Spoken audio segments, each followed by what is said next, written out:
Weil Elon Musk Trumps neues KI-Projekt Stargate bezweifelt, entfacht ein erster Streit im Magerparadies. Musk behauptet, die für die Rechenzentren notwendigen 500 Milliarden Dollar gäbe es gar nicht. Stargate ist eine Kooperation des Staates mit OpenAI und anderen Technikkonzernen.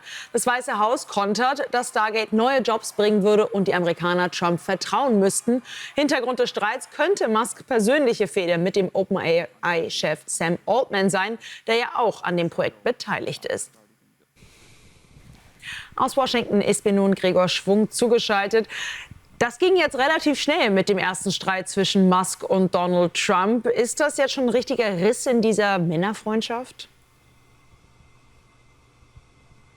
Das ist auf jeden Fall ein sehr bemerkenswerter Vorfall, denn die beiden Männer haben wir ja jetzt in den vergangenen Wochen gesehen, die haben ja wirklich aufeinander geklebt. Elon Musk hat sogar ein Büro im Nachbargebäude des Weißen Hauses bekommen mit direktem Zugang zum Präsidenten, und dass der jetzt die große Show an Tag 2 von Donald Trump mies macht, das ist schon wirklich ein Knaller, denn man muss sich das mal so vorstellen, es war die erste große Erfolgsmeldung, die Donald Trump gestern verkündet hat und wirklich stolz war, dass er dieses Investment dieser 3 Tech-CEOs an Land gezogen hat. 500 Milliarden Dollar investieren die 3 Firmen in die AI-Forschung und Entwicklung, und Elon Musk geht auf X und sagt, dass die das Geld, was sie da versprochen haben und für das sich Donald Trump gerühmt hat, gar nicht haben. Und das ist natürlich ein Riesending, gleich an Tag 2 Trump so die Show zu stehlen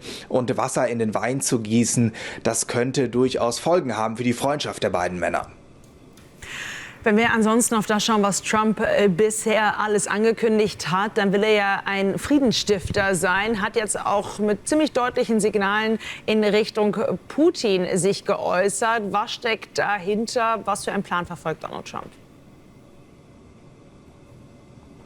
Ja, das ist sehr interessant, denn bislang hat Donald Trump sich ja immer sehr konziliant gegenüber dem russischen Präsidenten geäußert. Es war viel die Rede von gegenseitigem Respekt, den die beiden Männer füreinander hätten, und Trump hat gerne den Eindruck erweckt, dass er mit Putin über alles reden könne und gut zu einem Deal kommt. Nun, jetzt scheint es, als ob im Weißen Haus die Erkenntnis durchgesickert ist, dass Putin doch nicht so verhandlungswillig sein könnte, wie man gedacht hat, und dass es eben nötig ist, zu drohen und den russischen Präsidenten an den Verhandlungstisch zu zwingen. Wir nehmen ja in den vergangenen Stunden und ersten Tagen jetzt der Amtszeit von Trump wahr, dass er sich deutlich verhaltener äußert, was die Chancen auf einen Deal angeht, aber auch einen zeitigen Deal. Von 24 Stunden ist nicht mehr die Rede, und Donald Trump sagt öfter, dass er gar nicht wisse, ob Wladimir Putin überhaupt einen Deal machen wolle, und diese Drohung zeigt, dass er da wirklich unsicher ist,